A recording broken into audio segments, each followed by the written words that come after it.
Today we'll be looking at the rise of spiritualism within Wales and the wider world. From the experiments conducted by the third Marquess of Bute to try to prove the existence of ghosts, to the lesser known mediums from Wales. We will also look at some of the fraudsters who use this interest to trick people into giving them money and fame, only to be caught and exposed. Please remember to like, subscribe and hit the bell notification so you don't miss out on more videos from Dark Wales Tours. Throughout the 19th century, the belief in spiritualism was on the rise all over Britain.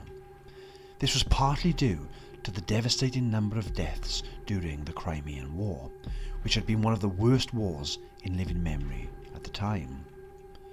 The need for the widows and grieving families to contact and say goodbye to their loved ones who had died so far away from home created an increasing need for spiritualists, mediums and psychics. This interest then endured into the 20th century, with World Wars I and II claiming millions of lives and causing those left behind to mourn. And like the 19th century ancestors, they tried to find a way to say goodbye to their loved ones. This opened the door for people who claimed to be in contact with spirits to become minor celebrities, only to be exposed as fraudsters. Here in Wales, we have long had a belief in the supernatural, so it is no surprise that during this time, and even long after, people have turned to the Welsh and Welsh spiritualists to help them possibly make contact with the other side. It was not just war that led people to investigate spiritualism. It could just be personal tragedy.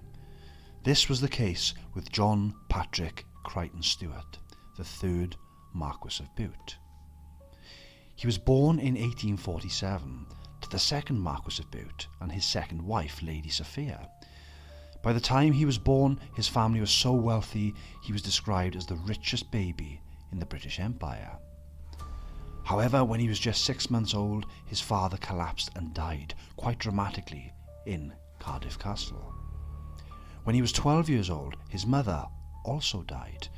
A difficult thing to take on at any age, but losing both parents at such a young age, as a coping mechanism for him, he fell back on his incredible intellect.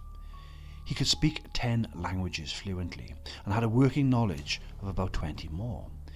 He also developed expertise and fascination with many subjects which were to shape his outlook on life. There was one interest that seemed to override all the others, and that was his sense of the spirit and spirituality. He wanted to know what happens after death. Was there a heaven? Can the spirit survive the bodily death? Can the spirit communicate with the loved ones it has left behind? Or can a spirit return to the places it once occupied in life? He failed to find any answers that satisfied him, so he took a renewed interest in an organisation that still exists today, the Society for Psychical Research, or SPR for short. Their goal is to try and bring scientific merit and academic rigour to the study of ghosts. He devoted much time and energy to the organisation, becoming its vice president, offering not only finance and reputation, but he also offered them Cardiff Castle as a place to come to experiment in security and confidence, to summon and talk to the dead. At the top of the clock tower of Cardiff Castle, in the summer smoking room, the third Marquess of Bute and the SPR conducted various experiments to try and contact the dead and other supernatural spirits. They enlisted the help of renowned medium Ada Goodrich Freya, who went by the more mysterious name of Miss X. In this room they would sit around the table, with Miss X sat with her back to the fireplace, gazing into a crystal ball that was hung from a chandelier.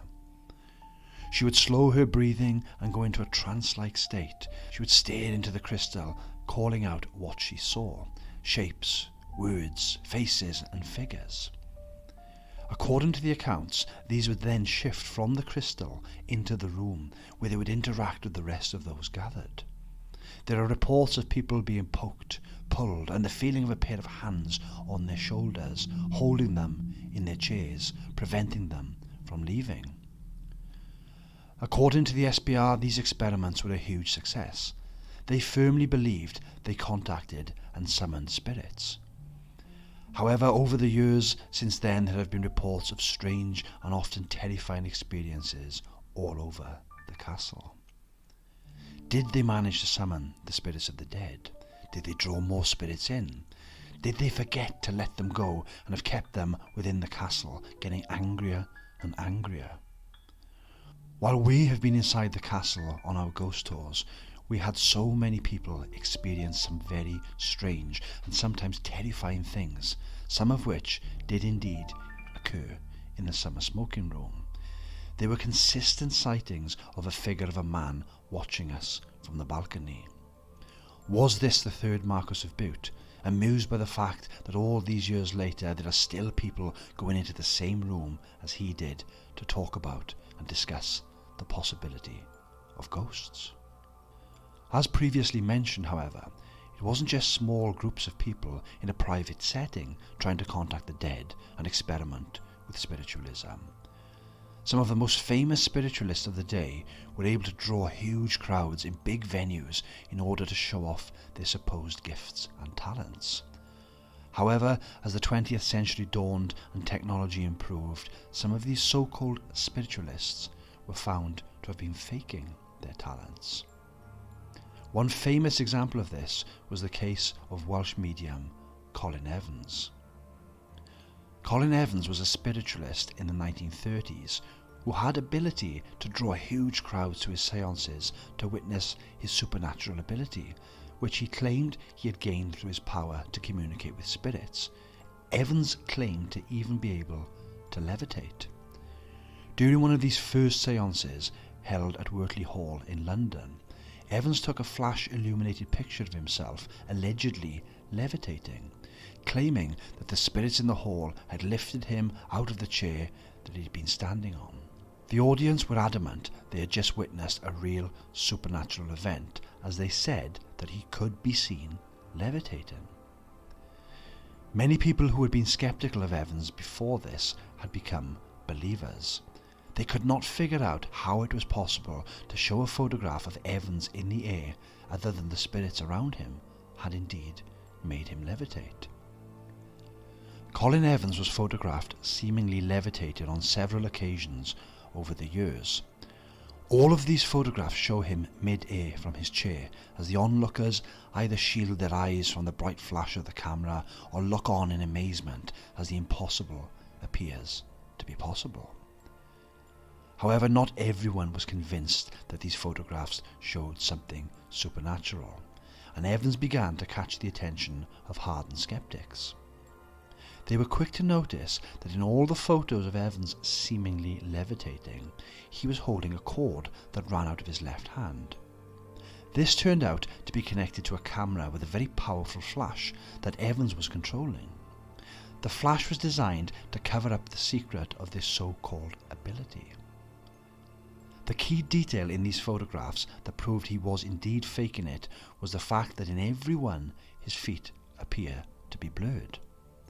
This was proof that all he was doing was jumping out of his chair in order to make it appear he was levitating in the photographs. The reason the witnesses were fooled was because the séances were always conducted in dark rooms, and the flash of the camera was so bright that it shocked their eyes and only had the image of Evans in mid-air to show them what their eyes had missed. By today's standards, with all of our criticism of AI and scrutiny of images that appear to show fantastical things, it is hard to think that at one time people were fooled by these photographs.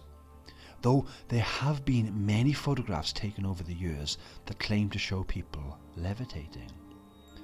Whether these are genuine or not is up for debate, and maybe we will come back to this topic in a future video if that is something you guys would like to hear about. A contemporary to Colin Evans, who also claimed to be a powerful spiritualist who was able to summon the dead, was a man named Alec Harris.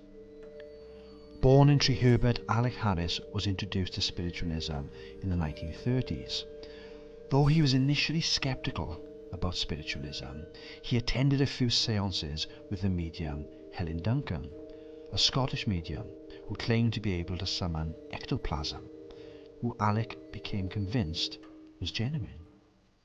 After attending some other séances, Harris became a medium himself and started to claim he had the ability to materialize spirits of the dead. However, he only worked in the dark with a cabinet in a curtained-off alcove from his audience where the spirits emerged. He claimed that during one session he would be able to summon 15 to 30 spirits. The room would be darkened and he would go into the cabinet in order to summon the spirits, who would then emerge and make their way around the crowd. They would communicate with the people present, touch them, and then disappear back into the cabinet. He eventually moved to South Africa, where he continued to perform as a medium until he died in 1974. It could be that he left the country because his act had been revealed to be a hoax. In 1955, famous TV parapsychologist and paranormal investigator Tony Cornell attended one of Alec Harris's séances and noticed a number of suspicious things. Tony Cornell noted that all the spirits were of similar build. They also seemed to be dressed similarly, apart from a few who wore different masks and hats. Cornell also noted that only one figure came out from the curtain at a time, and there were always gaps of a few minutes in between each spirit. Another red flag reported by the audience members was the spirit's skin felt coarse and rough and manly, even though some of them were supposed to be women. Cornell's conclusion was that the spirits that had emerged out of the cabinet were in fact Alec Harris all along, just dressing up as the spirit he was meant to be summoning. To drive his point across, Cornell also pointed out that the sound of the spirit's stomach rumbling and the fact that they seemed to have a pulse gave away the fact that all the figures were not spirits of the dead, but definitely human. It does seem to be impossible to talk about spiritualism in any part of Britain without mentioning Harry Price and his infamous investigation of Borley Rectory. Harry Price was a psychic investigator and spent the majority of his career debunking and exposing fraudulent claims of mediums and spiritualists. Earlier in his life, Harry studied stage magic and sleight of hand. This was probably how he was able to catch out so many mediums during his lifetime. He joined the SPR in 1920 and started to test mediums and spiritualists to debunk them. However, Price's relationship with the SPR did not last, as they objected to his methods, which included paying mediums who he tested and also endorsing a few mediums who he thought were genuine.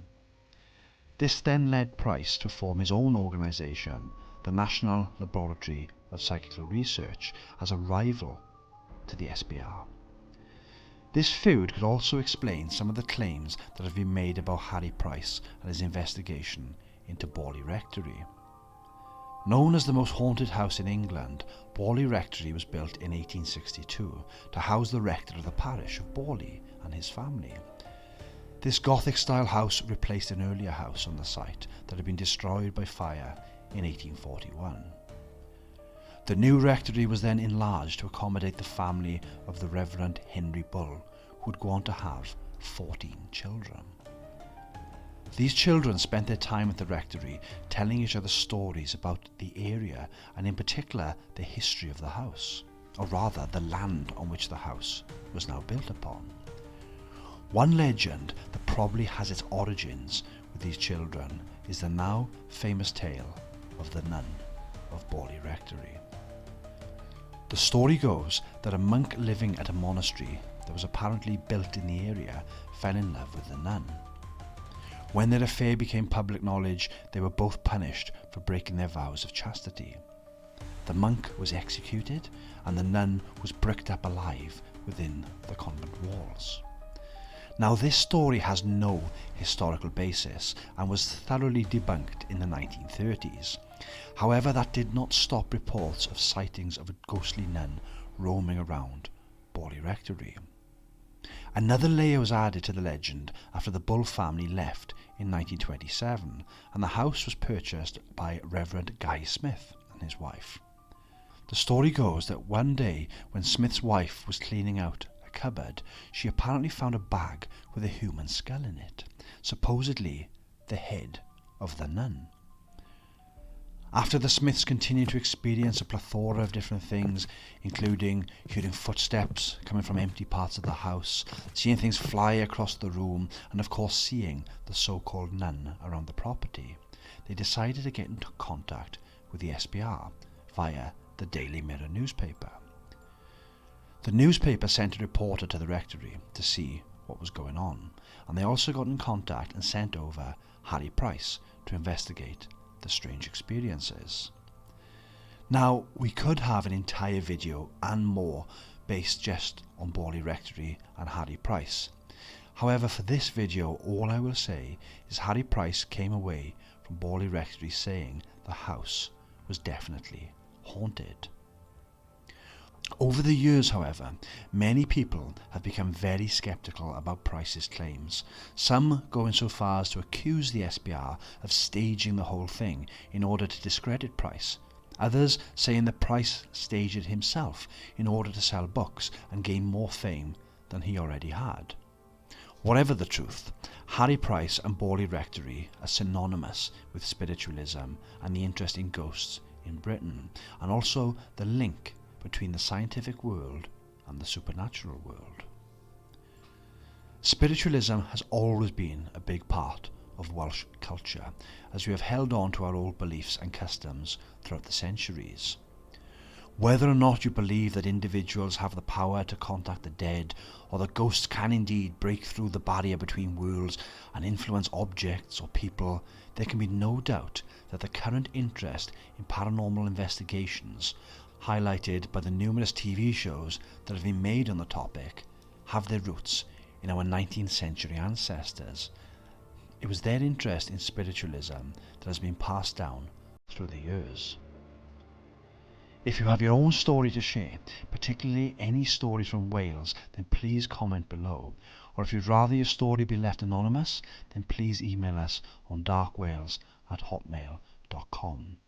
We will treat all stories with the strictest confidence and will not share any personal or identifiable information in any retellings. I hope you've enjoyed the journey to the history of spiritualism in Wales.